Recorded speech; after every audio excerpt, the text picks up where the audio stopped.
भूमि अधिग्रहण बिल लोकसभा में पास हो गया है। बिल पास होने के बाद राहुल गांधी ने कहा है कि वो काफी खुश हैं और संतुष्ट हैं। बिल के पास होने से लोकसभा से दिन में ही ये बिल संशोधनों के साथ पेश हुआ और लंबी बहस के बाद आखिरकार ये बिल लोकसभा में पास भी हो गया।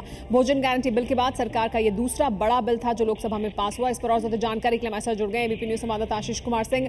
आशीष, बिल पास हुआ लोकसभा से भूमि अधिग्रहण बिल, और राहुल गांधी क्योंकि इसके लिए काफी समय से कोशिश कर रहे थे तो उन्होंने खुशी का भी इजहार किया है। जी हाँ, बिल्कुल। राहुल गांधी से जब हमने इस सवाल को पूछा कि इस बिल के पास होने पे वो कैसा महसूस कर रहे हैं, क्योंकि उन्होंने एक तरह से पायलट किया था, तो उन्होंने कहा कि I am quite satisfied, I am happy. अपनी खुशी का इजहार किया उन्होंने, क्योंकि ये एक तरह से बिग टिकट हम कह सकते हैं बिल था जिसको पास कराने के लिए सरकार काफी समय से कोशिश कर रही थी, सर्वसम्मति बनाने की कोशिश कर रही थी।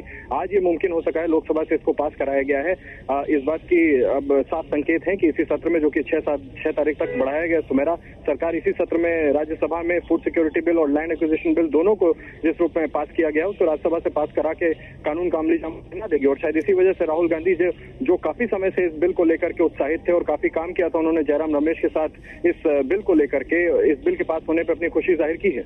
जी हाँ, राहुल गांधी ने खुशी का इजहार किया। आपको बता दें इस बिल की बड़ी अहम बातें क्या है। 5 साल से जमीन पर कब्जा है तो मुआवजा एक मुश्त मिलेगा किसानों को। विस्थापित परिवार को रोजगार चुनने का विकल्प भी मिलेगा जो विस्थापित होंगे परिवार जमीन अधिग्रहण करने पर। विस्थापित परिवारों को दूसरी जगह पर बसाने का इंतजाम भी करना होगा।